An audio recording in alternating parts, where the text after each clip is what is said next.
Introducing everybody this year. I've been trying to kind of recall back to when I first met them, and Donald and I, 2 years ago at LFTN. It seems like it was way longer than that ago, but 3 LFTNs ago, and we ended up kind of bonding, both being rather small dudes.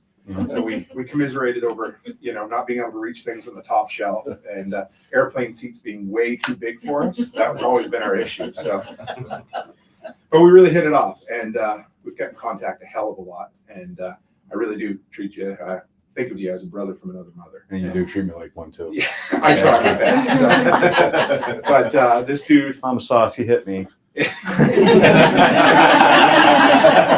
give you a noogie, but I give you a skin burn. So you're talking about, tell them exactly what your presentation today is. Going to get in your mind right. So, sit down. What good is this community without having proper mindset? Couple of rules, and let me get some stuff out there. I'm going to give you the PG-13 version because I don't know who's streaming. I don't know who's on there watching with mom or dad. I'm rather politically incorrect. I'm going to try to keep it down to one bleep if I slip. A lot of the stuff I tell you, I'm going to be very general. If you want specifics and stories, find me after the session. For anyone who's streaming right now, you can reach out to Nicole, and I will happily have a phone call with you. Or if we're an event like this, we can have a one-on-one conversation. I have no problem showing the personal accounts person to person. Okay. So, how many of you have bullets and beans? I was gonna say, if I don't see your hands go up, fix yourself. Okay. All right. But what good is that? Because we have bullets and beans, we need 2 more things to go with that: physical ability, and that's limited based on past medical history, injuries, but you can usually work around that. If any of you have ever taken a TAC response class, they can find a way to teach you how to run a pistol or a firearm around whatever's impairing you, okay? But then what good is all of that if you don't have proper mindset, a good mental attitude picture, and everything that goes with that? One of the things that kind of kills people in EMS, we are so used to taking care of other people, we neglect ourselves. I'm going to give you 3 stories that are relatively quick that illustrate this. I had one patient in the back of my ambulance, and we're talking, and I'm transporting her from an ER to a psych facility, a mental institution. She had been battling mental illness for, at that time, 3 years when I was transporting her. And this was at the height of the vid. So everything was all weird. It's hospitals, doctors, and we're talking. And it's like, so how long have you been suffering with this? Well, 3 years. Yeah, what brought it on? I want to talk about it. I didn't push it. It's one of those things. Some of the times, some of the best things you can do for a patient like that is just sit, listen, and be present with them. So we had a 40-minute drive, and finally she opened up. And it's like, yeah, 3 years ago I was in a horrible car accident. I'm like, really? I'm thinking, you look fine. Why are we going to a mental institution?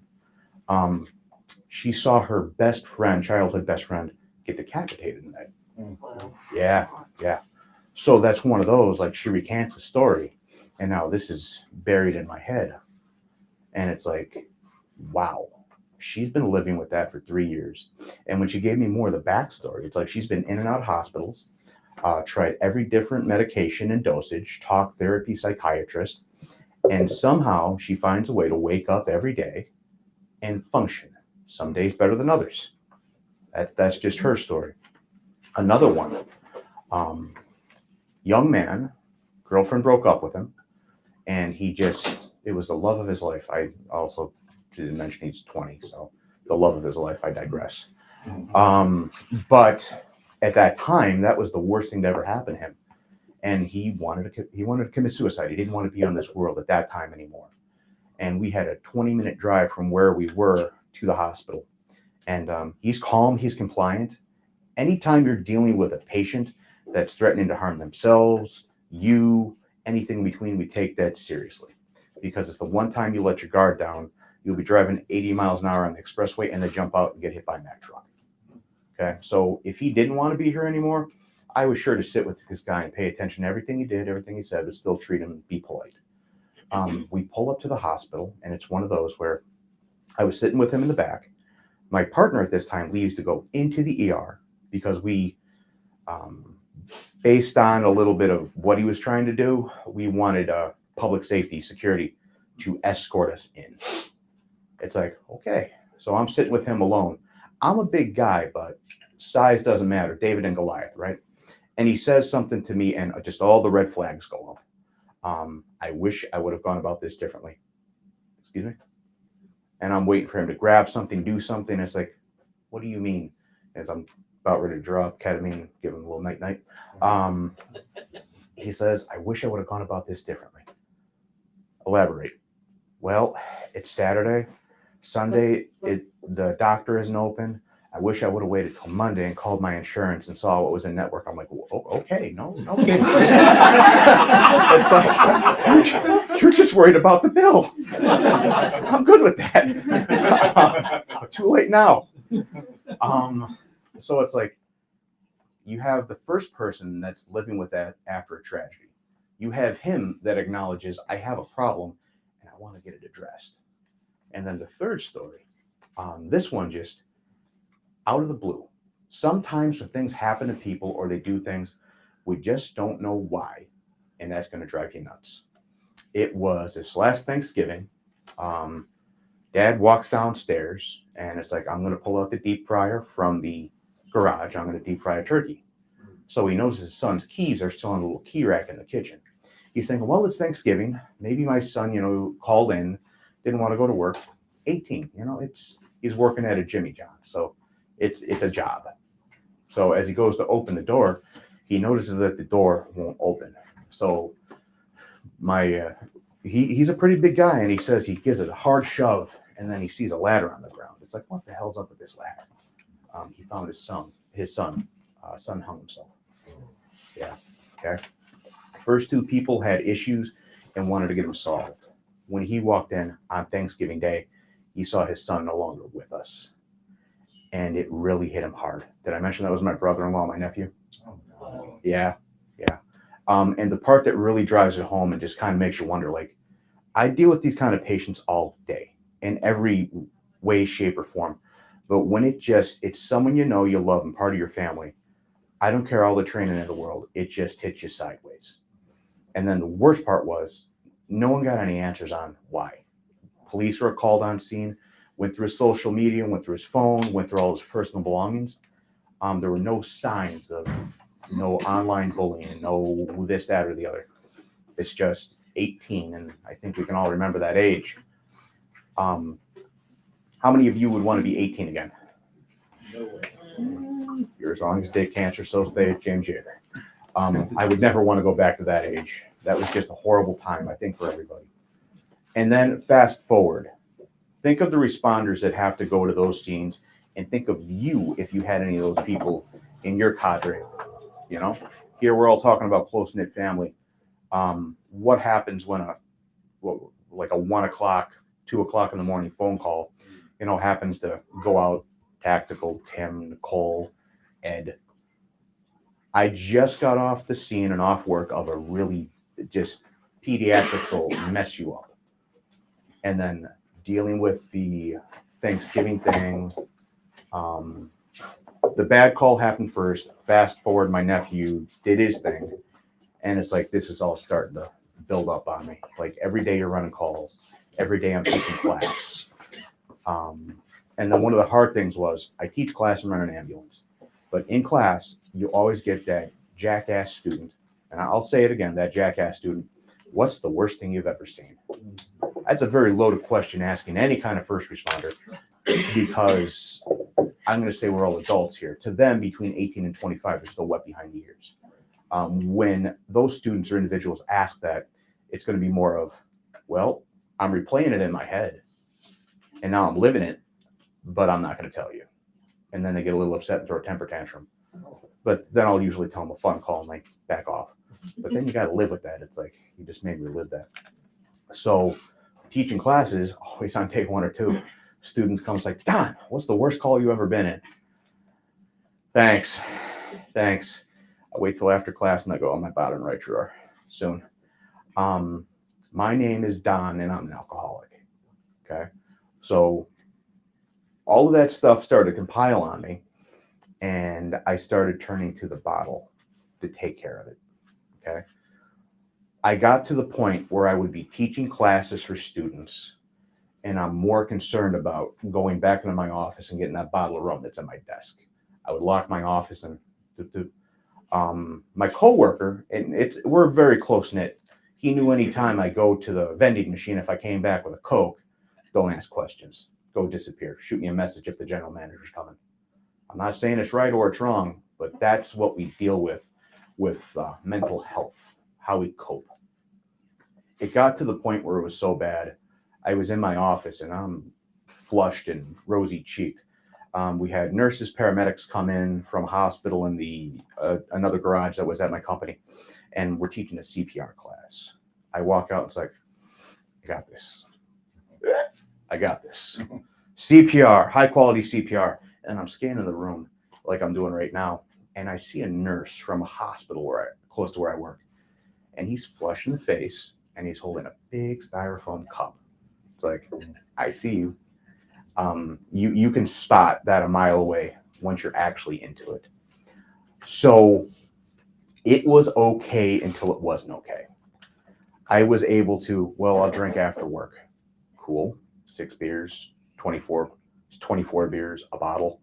I'm tipping the bartender, and it's one of those, like, they're my friends until the money runs out. And it's like, how do you handle that? So then it would start, all right, this is going to be a tough day. I'm going to go into work. And at this time, the only saving grace, I was teaching at this time. I'm not running any calls. Things just lined up where I didn't have that against me, because I'm really afraid that I might have killed somebody. I really might have. And then I'm teaching these classes, and it got to the point where the passion wasn't into it. I was more worried about class ends at 3:00, 3:15, locked door, 15-minute break, drink for my bottle. And then it got to the point where it's like, I'm having a really bad day. It's like, I got my rum in my office. I got to replenish that at the local grocery store. But I got my emergency bottle of tequila in the trunk. Good times. Bottle starts drinking from you. You don't drink from the bottle. Okay? And it's one of those things where, what do I do to handle it? Back up a little bit. After that bad call I went on, I called Tim, Nicole, Tactical, Ed, and I think I might have called you too. Like, it's like anybody that was, and that was right after LFTN 2022. I grew it through my roster. It's like, I'm calling, I'm texting. Tactical was the first one to call me back. And then it was, Carrie. Carrie called me back shortly after that. And those bastards talked me off a ledge. That was one of those scary times where saw something horrible with a pediatric patient. In my head, I'm sitting on the balcony of my apartment. My wife is dead asleep. I don't want her to see this. So I reach out to the community, right? That's why I said in my little 5-minute intro, I have family here. I have relatives at home. And it's one of those, it's kind of sad when you have to call people in other states and international borders for help, because my relatives at home, they're the, how is it? It must be nice. We're here. Good for you. Okay. And then once I deal with that, once I start getting myself cleaned up a little bit, like Jenny was talking about in her talk, I had to learn to say no to certain things. And when I started saying no and not yes, you really see who's who. It would always be the people who will call me up. Hey, Don, can you do this or help me? Yeah, absolutely. Drop everything for you. But then when I started saying no, people saw, Don, you've changed. I'm like, how so? Well, you're being a little selfish. Excuse me? It's like, you're the ones that were pissed I called at 3:00 in the morning, but people from another state, no. In fact, a couple were like, we're so sorry we couldn't get back to you. It was the next morning as I'm nursing my hangover and dealing with the call from the previous night that Nicole calls me up. How you doing? It's like, holy shit. I just met this woman and I'm at my first LFTN and she calls me back the following day. That says something right there. So as I really start drinking from the bottle, it drinks from me. I was boozing and partying like a rock star. And it was a very scary and interesting time. The entire time I'm doing this, I'm teaching students, I'm teaching class, and this is the biggest joke in the world. The book that we use, there's one chapter, Health and Wellness of the EMT. Oh boy. You want to talk about facades and phoniness. It's like, all right, class, when you're feeling stressed, here's what you need to do. When this is happening, you need to go do this. Is I'm already thinking, 2 ounces red Solo cup, and I'll get a Coke after this. Okay. And then it's when you have a horrible call, you call this number here. This is crisis, man. Whatever. It's like, okay. And then that's the chapter where it's always that one student. What's the worst thing you've ever seen? Well, shit. Okay. And then it's twofer. I'm teaching these kids how to handle things correctly, but my partner in the office will lock the door and cover for me for 15 minutes so I can have a little sip. And I'm telling these kids, don't become dependent on insert substance here. And I'm doing it myself. Okay. Students have no idea about the demons and troubles I'm going through. And they're all just between 18 and 25 looking to run calls, be on an ambulance. I'm like, you really don't. You really don't. And I would never elaborate. So I had a couple of students like, it just doesn't make sense. And then the part that really screwed me up and why I was in denial for so long until it got really bad. Pathophysiology, essentially understanding how the body works and all the functions. Like, I understood that I drink and that process and gets filtered through my liver, and the hangover and the headaches the next morning because of vasoconstriction and and it's like, well, pickle juice doesn't actually work, and hair of the dog is an absolute myth. Pound water and electrolytes. And it's like, well, not like the patients I'm transporting are going through withdrawals and the DTs. That's not me. I just drink casually, a little heavier than sometimes. Denial. Okay. That was a big one for me. And then once we get going through that, it's not till I finally recognize there's a problem here. What am I going to do to fix this? Now, let me go to the bar, get a drink, and think of this over. No bullshit on that. Went to my local watering hole. It's like, I'll take an Italian beef, curly fries, and let me start out with here was my preferences. If I'm out drinking with the guys, like, we get buckets of Modelo, we're going to knock those back. If I'm by myself, shot of Jack Daniels with either MGD, High Life, or insert fancy domestic. And that was another part of it too. It's like, I'm not an alcoholic, I'm a connoisseur. That's why we have, fancy bottles of Goose Island. So as I figure out my problems, I start going to AA meetings. And I'm talking to people in this tribe here. And it's one of those, good for you. But here's the problem I found with AA meetings. Now, I will not talk bad about AA because there are a lot of people it has helped and keeps them on the straight and narrow. One of the things I learned from it is you got to create your own program. So part of my program was actually breaking off and getting away from them. I found two categories of the meetings I was going to where everything just it turned into, woe is me, I'm forever an alcoholic and a victim. Well, that doesn't work for me. I want to get back to baseline, as close to baseline as possible, and be able to function again like old Don. And then it turned into, I found other meetings where it's like, oh, you're a baby drunken alcoholic. You haven't hit rock bottom yet. My first sponsor, he walked me through the 12 steps. He was knowledgeable and he lived it. 15 years he described it like this. He was drinking heavy every day, and it got to the point where his wife didn't divorce him. His wife stayed with him, but he lived upstairs and she lived downstairs. She gave him the ultimatum. It's like, until you fix yourself, I'm not going to deal with you. So he would tell the story of how he would go up after work, and eventually it affected his work. And he would get the handle of the cheapest turpentine you could get from the liquor store and go upstairs and drink his life away. He's curled up in a blanket, throwing up his guts, and he's still taking another sip. That was my first sponsor. He taught me a lot, but at the same time, he was very condescending. And it's like, you're teaching me the steps, but because I haven't been as bad as you, I'm not there yet. Okay, that doesn't sit well with me. And then the other meetings where it turns into, I'm a forever victim, and I'm going to whine and cry about it. Yeah, that didn't work for me either. Thank you, sir. Then my wife's uncle, 41 years sober.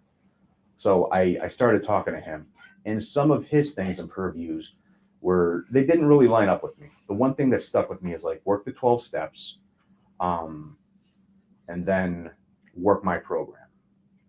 So I started going in between looking at Alcoholics Anonymous, trying to figure out what an alcoholic is, what binge drinking is, what drinking is, just trying to figure out this whole mystery of drinking alcohol, beer, spirits, wine. And there's so much misinformation, but depending on the article you read, the video you pull up, it's all over the place. So trying to figure out my program, my path to get myself back to baseline, it's one of those where it was uphill more than most. Some people would go and fall back 110% on the program, like my first sponsor. Good for him. That man at that point was 15 months sober. Good for him. But the way he handled it wasn't going to work for me. So it's one of those, here I am in Illinois, and I'm trying all these alcohol AA programs, and I can't find a sponsor, but go figure. I find a sponsor in another continent across a son of a bitch. Oh yeah, you. Oh, You. I love you. So we never agreed on it, but it was one of those like, Yeah, man. when I told you everything that was going on, you didn't judge me, you listened, but it was just enough where it's like, look, well, here's my one bleep. Look, fucker, without saying that. Went on his podcast and told a more abridged version of this. And it was one of those where at the end, we get off and we're just talking. And then you, they had the gall to ask me, am I still sober? And it's like, I paused for a minute. I'm like, how dare they? But the answer was yes. Yeah, I know it was. And so that right then and there turned into, that son of a bitch. I'm going to show his ass when I get to LFTN.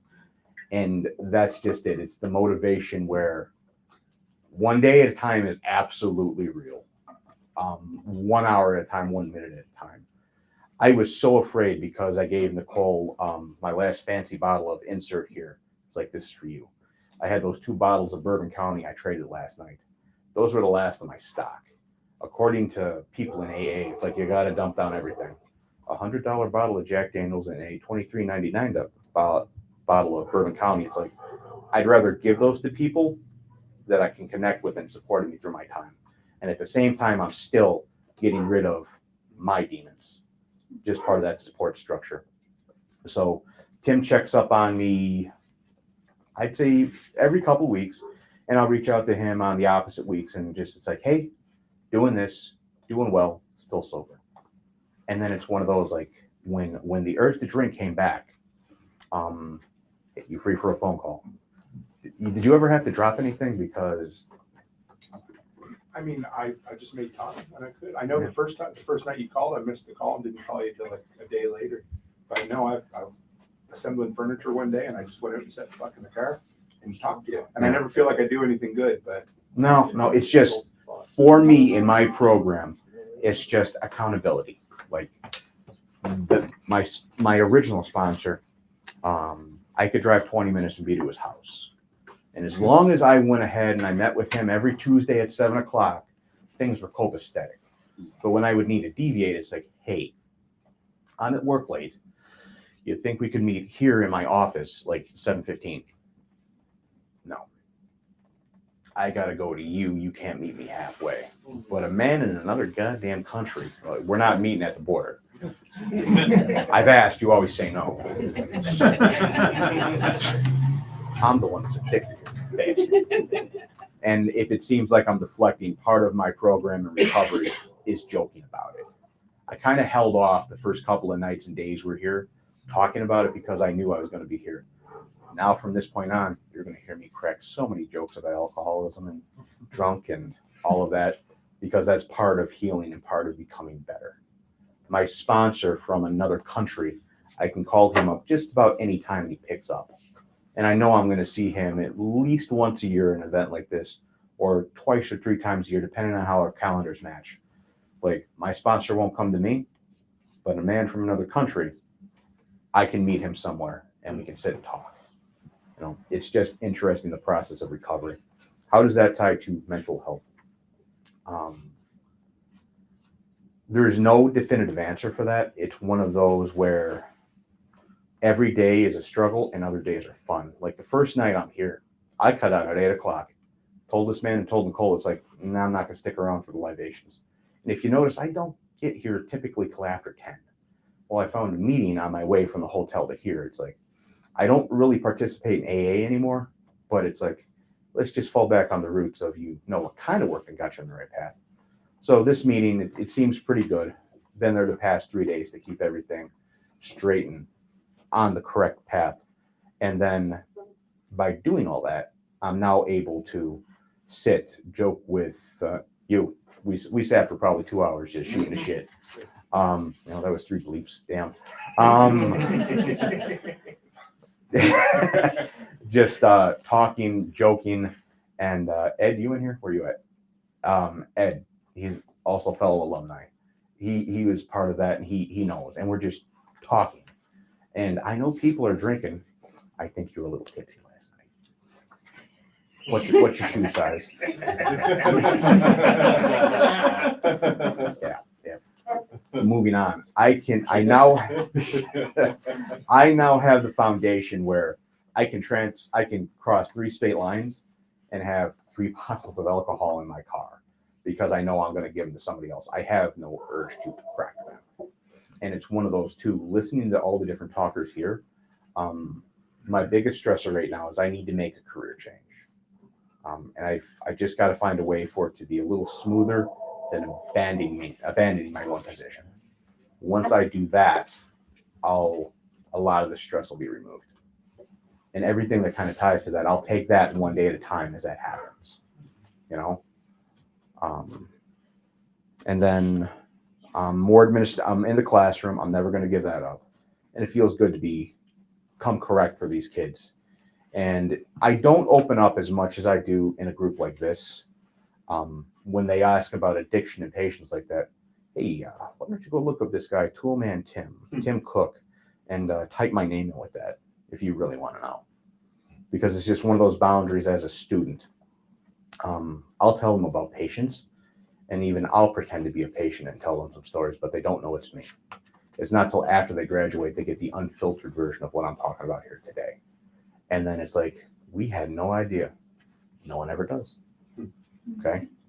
It got to the point when I was drinking, in the middle of winter, minus 20 degrees, somewhere in there. It's like, how do I keep my beer from freezing? So here's the hack. I told you I'm going to joke like a son of a bitch now. 4 bleeps. Come on, that don't even count.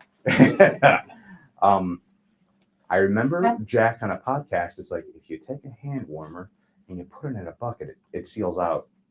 It seals the bucket. What if I take a hard side plastic cooler? I put my beer in there, still cold, and I put the hand warmer in there. Figured it out. An alcoholic to get their fix knows a lot of things when it comes to getting it. Stop, you rat bastard. Sugar-free ice cream. See, and this is part of the joking. It's turned into, that's a coping mechanism now. If I'm having a really hard day at the office, that same guy that would cover for me, if he just sees me, he'll do it. Are you okay, Don? Yeah, I'm good. But it's just one of those where it's like, yeah, well, let me just, why don't you go to lunch? Okay. Yeah, we're good. Being able to joke with that is actually warm in my pocket. We're going to give that back to you.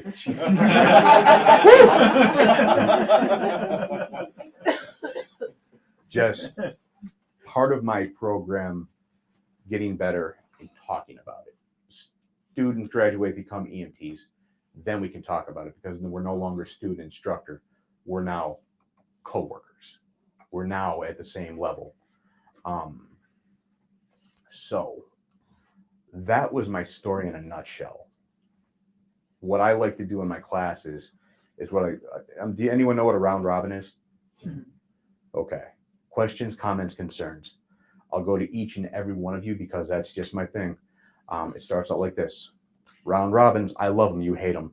with round robins in my class, the first one, like first day of class, you're allowed to pass. But after that, no, you are participating. So formulate your questions, comments, or concerns right now. The only rule I have is I do not want an attaboy, good for you, proud of you, thank you, or any of that crap. Okay? Because up here, oh yeah, this is all selfishness in my program. This keeps me on the straight and narrow. What I do ask is if you take anything from this or you're dealing with anything yourself, maybe my story or what I'm going through can help you or someone you know.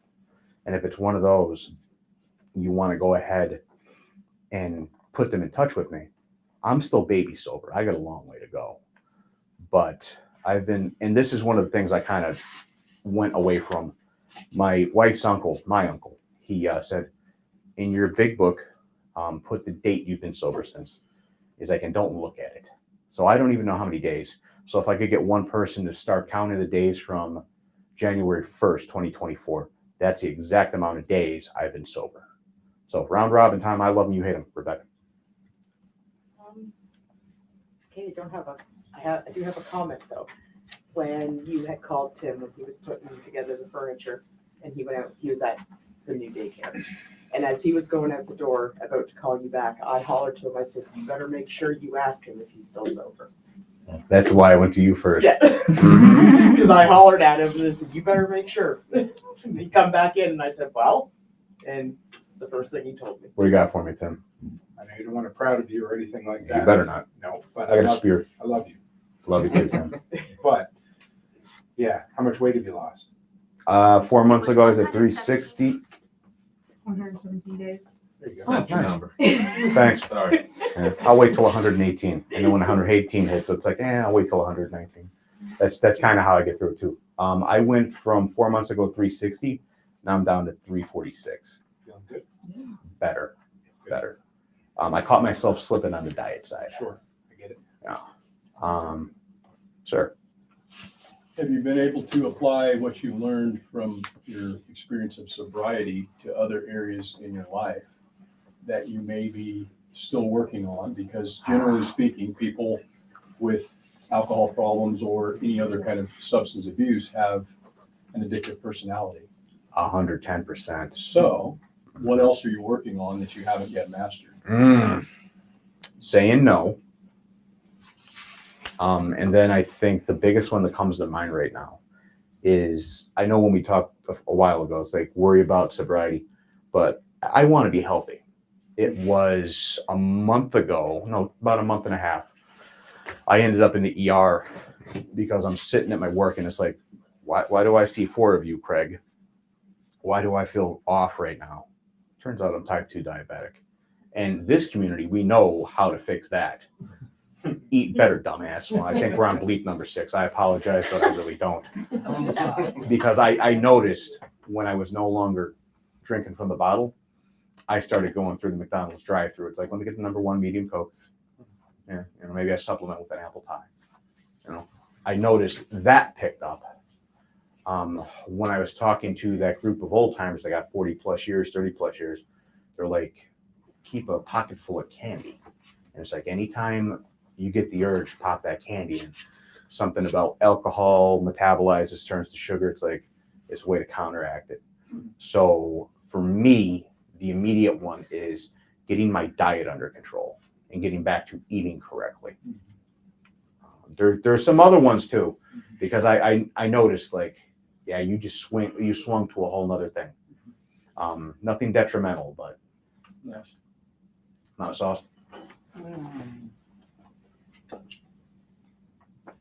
Thank you for the presentation. That's not an attaboy. From a selfish point of view, I've been very worried because you've been dead white in the face and have no affect. And you got in here and I saw Donald Young again, so Yep. I promise not to cry right now. But you have a healthy color in your Yeah, face, you do. not a flush. For a while there, it was starting to get hinky. I was going through the process of just wake up, put on my shoes, go to work, jump on an ambulance, put on boots, go home, go to sleep. And the part I really didn't touch on is the toll it took on the wife. One of the harder parts there was she really didn't quite think. It's like, you're not an alcoholic because I'm not fitting the textbook definition, rock bottom. But then when she saw the bottle of tequila in the trunk and I told her some of the other stuff, she's like, okay, you just might be. What do I need to do to help you? Just like I said in the beginning of the presentation, just be a presence. I think to piggyback off that, one of the other hard things, not really addiction or, it is learning to ask for help. Because I am at my job, it's like everyone goes to me. In my personal life, when shit goes sideways, it's like I always do the lone wolf thing. It's like I figure out a way to make it work. Yet that doesn't work with alcohol. You need some support. You need some friends. You do all the work yourself, but you need a cadre of people behind you to make it last. Because I could go when I would get tired of drinking 3 weeks to 3 months, not a drop. And then, oh, you guys are graduating. Outstanding. Let's go to the bar. I got a place. And then it would start all over again. It was a vicious cycle. Okay. We have an online question. Please. All right. Does Don know what kind of career he wants to change to, and has he found the support to help him in that change? Yes, no, and other. Yes, no, and other. The transition is, well, the company I work for, it's a combination of, what is it, Hunger Games and Game of Thrones. It's, woo! So I got to figure out, am I pre-red wedding or post-red wedding? If you get the, so. You got a spirit out. Hmm? You have a spirit out. Ironically, I have a sword in that trunk too. No bullshit. When we're done here, if you want to see the sword, I'll pull it out. I can give that person a much better answer if they want to reach out and talk to me on a phone, a FaceTime. Yeah. I see we're running a little shorter on time. I love my. Go ahead. Yeah. So there's a gentleman I follow on YouTube. He goes by the Carb Addiction Doc. And one of the things that he talks about, I mean, obviously his focus is on carb addiction, but he's always talking about diet, managing it through the lens of addiction. And one of the things that he likes to say is that when we turn to substances for when we develop an unhealthy relationship with substances, in other words, we have an addiction, whether it's alcoholism or nicotine or, food, whatever the thing is, it's usually a symptom of us having an inadequate emotional management toolkit. Correct. So I am wondering, through your process, have you started to discover some other coping mechanisms, some other stress relieving activities, now that you're not going to the bottle? Yes, everyone has character flaws. And it's one of those where I have to keep my emotions in check, because I'll be completely honest with you. Your statement actually pissed me off right now. And not in the bad way, because you're saying something that's truthful and I don't like it. Because it makes me reflect. It's like, son of a bitch. So thank you for that. And yes, you're 100% right in everything you just said. I'm working on the coping tools and then realizing that there's layers to why I was drinking, what I was doing. So I'm not mad at you. I get mad at myself when I hear that.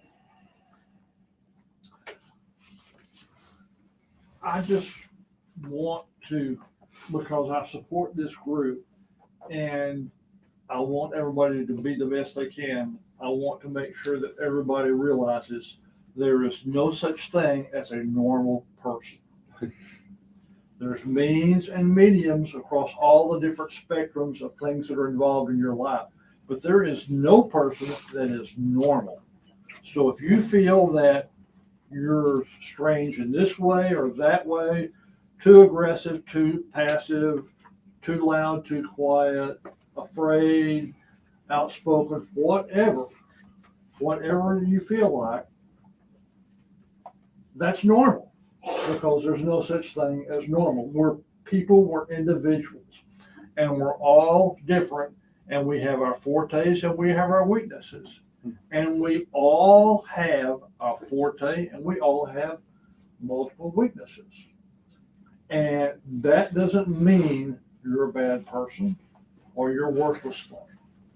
We all have value, and many times we focus on something in this little gray thing up here, and we lose perspective on the picture. So if you think you're the one thing or the other, reach out. This community can help each other. I will keep that in mind when I need a hand warmer. What do you got for me? So you said before, now it sounds like teaching these young people is kind of a passion for you. 100%. Passing on those skills. You also mentioned about the one chapter of how to cope, and since your struggles and what you're dealing with for mental health, have you in your classes adapted and called bullshit on it, or provided more insight to the young people to give them a little bit what to expect? To be like, listen, we all at some point, all of us are going to struggle with mental health. Yeah. And the book answer, if you follow it, yes, it'll work, but a lot of you are going to resist because you know what? You do the mission, you get it done. Yeah. And that's the way it is. What is it? Have you adapted your teaching to help them out so they don't fall? One of the things with EMS to become an EMR, EMT, paramedic, AEMT, all the different levels, is essentially you have to pass the national exam. The national exam is the minimum standard to say that you're competent to get a state license. The NREMT is a credential. The state license says I can work. So I teach them the book because when they sit down for the national, it's going to be one of those like, I need to answer the, but then we actually start talking about it, especially once we get past health and wellness of the EMT, that focuses on the side of the EMT. And then we get talking about psychiatric patients and mental health.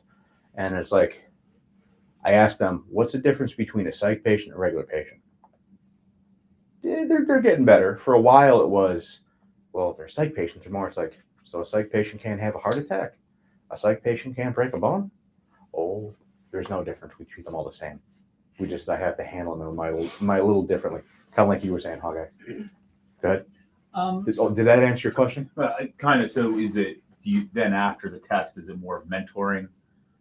Given them personal experience, especially when we start getting hands-on with scenarios. I guess my student said, it's like, you play a pretty good paranoid schizophrenic. I'm like, thank you. Or I do a pretty good imitation of someone with Alzheimer's and dementia. I'm like, I don't know how I feel about that. But it's like, we give them the real world experience, especially when they start their ride times. So they can, it's like, okay, I see this. That wasn't in the book. Oh wait, Don kind of talked about that. There's no good way to do it. It depends on the person in the class. Okay. The last class I taught, we talked about mental health. The student, when we start talking about suicide, up, out, left. It's like, okay, 0 for the day for you. But it was just one of those things where she couldn't handle it. She finished the class. I doubt she's ever going to get a state license. It is what it is. And then you had a question, sir? Yes. So you mentioned being reminded of the bad calls. Were there calls that gave you hope that you could draw on for inspiration that you found yourself turning to? Not really, because I'm old and jaded. Yeah. I'll tell you the truth. Like, I'm 37 going on 60. I've got the mentality of like old school firefighters, like leap this. So when I have a patient, I'm empathetic. I'm doing all the things. In reality, it's like, oh, just shut the bleep up, because it's, because when the call's terminated, I'm done. I check out. In the back of the ambulance, I'm an absolute professional. But after the call, I did my job. You were with me for 20 minutes. You're now at the hospital. Good luck on your journey, sir. I'll probably never see you again. Did that answer you? Yeah. So just to kind of explore the side transition into something different. I came out of the corporate world before what I'm doing now. And every year, one of the benefits they provided to us was recertification of our first aid training. Is that something that you've done, or something?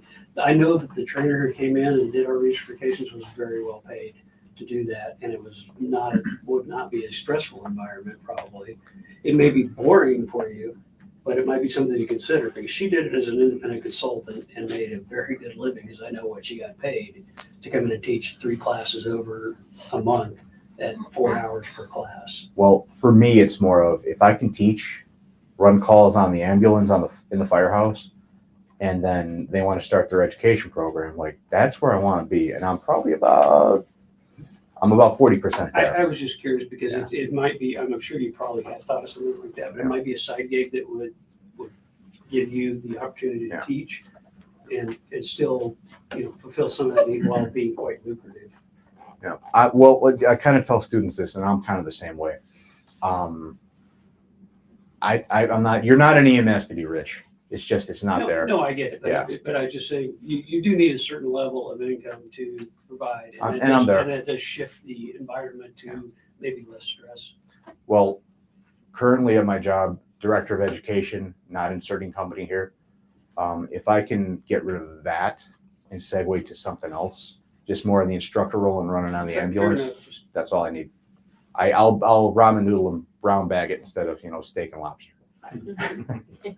I joke. I'm pretty frugal, maybe a little cheap. Anyway, Probably have time for maybe one, maybe two more. what do we got? Who wants to know? Yeah.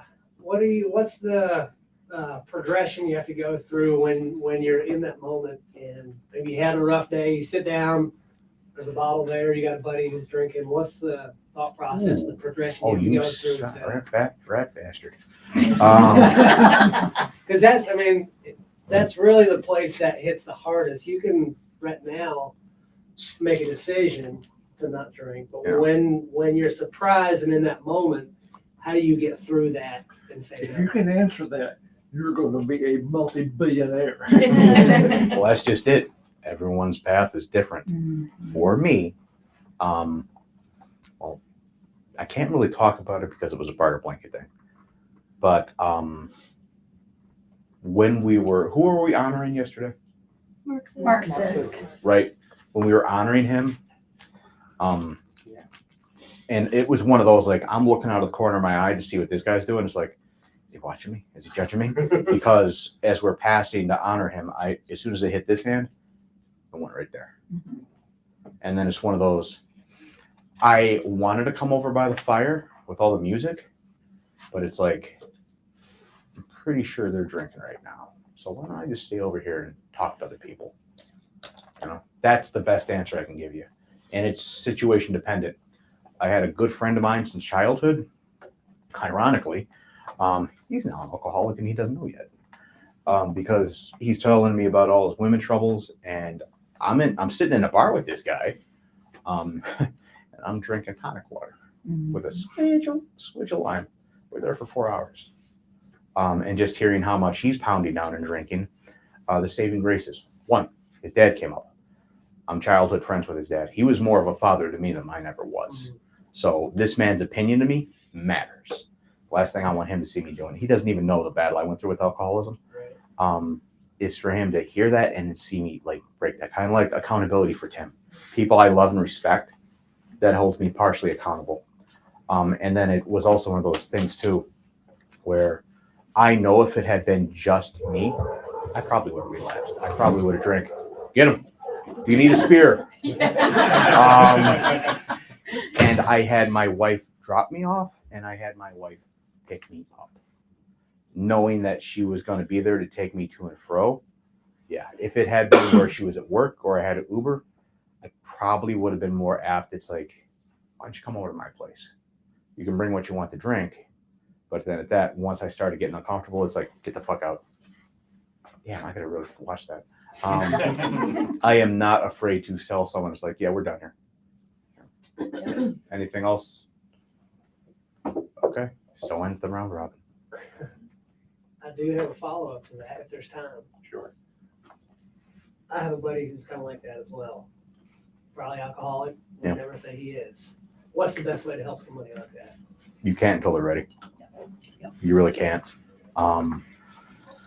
He's drinking his life away, and when he puts a picture up on social media, it's like, yep, watching TV, drinking vodka, and he's got the picture of vodka, no ice, straight vodka. I'm like, oh fuck, Nick. It's one of those, like, he doesn't even know, because he would be the one. It's like, sucker, pussy. It's like, until he hits his rock bottom or figures out what he wants to do, I'll be his friend from afar. I'll end with this. Jenny made mention of burning bridges, not burning bridges. I kind of quantify like this, and it came to me in her presentation. I will never burn a bridge, but it's one of those, I will give you a last chance, and then now that bridge is under construction. Yep. It's like when you decide to come around and we can talk, construction over. All right, that's all I got for you.